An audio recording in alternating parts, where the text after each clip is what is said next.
Hi అండి అందరికీ. ఈరోజు నేను శారీ నుండి బ్లౌజు ఎలా తీయాలో చెప్తాను.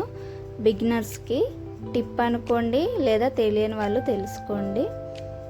రైట్ సైడ్ ఉన్నది బ్లౌజు, నా లెఫ్ట్ సైడ్ ఉన్నది శారీ. కింది సైడ్ బిగ్ బార్డర్ ఉంది. స్టార్టింగ్లో కొంచెం కొద్దిగా కట్ చేసుకోవాలి. ఇలా నేను ఎలా కట్ చేస్తున్నానో అలా కట్ చేయాలి.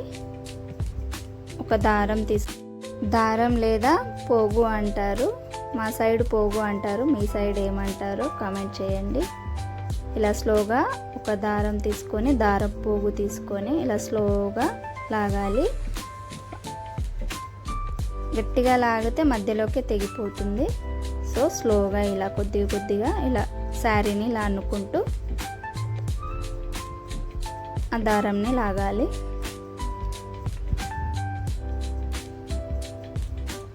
గట్టిగా లాగితే మధ్యలోకి తెగిపోతుంది. సో కొద్దిగా లాగాలి. ఆ దారం తీసిన తర్వాత మధ్యలో మనకి కొంచెం గ్యాప్ కనపడుతుంది. ఆ దారం ఎటు నుండి వెళ్ళిందని మనకు తెలిసిపోతుంది. ఆ దారం నుండే స్లోగా కట్ చేసుకుంటూ రావాలి.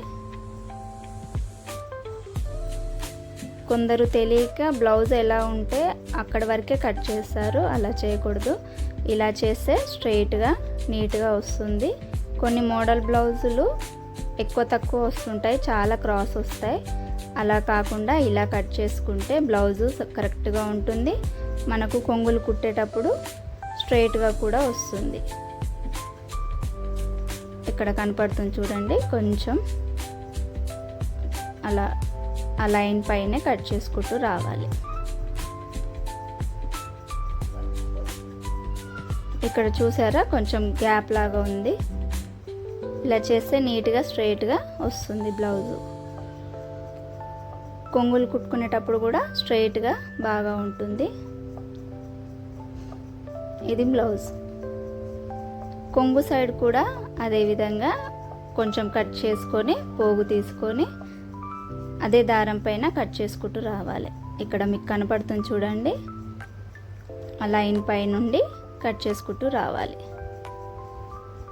కొంచెం స్టార్టింగ్లో కొంచెం దారం లాగామనుకోండి, ఈజీగా మనకు తెలిసిపోతుంది ఎక్కడ వరకు కట్ చేయాలని. ఆ డిజైన్ని బట్టి మనం కట్ చేసామనుకోండి, మొత్తం స్ట్రైట్గా రాదు. కొంగులు కుట్టినప్పుడు ఎగుడు దిగుడుగా వస్తుంది. అలా కాకుండా మనం ఇలా పోగు తీసుకుంటే స్ట్రైట్గా వస్తుంది. చూసారా ఎంత క్రాస్గా ఉందో? ఇంత క్రాసు పళ్ళు సైడ్ ఉంటుంది. చూడండి ఇక్కడ ఎంత స్ట్రైట్గా ఉందో. పళ్ళు డిజైన్ కొంచెం క్రాస్గా వచ్చింది, అయినా మనము దారం లాగితే స్ట్రైట్గా వచ్చేస్తుంది. వీడియో నచ్చితే లైక్ చేయండి, కామెంట్ చేయండి, షేర్ చేయండి.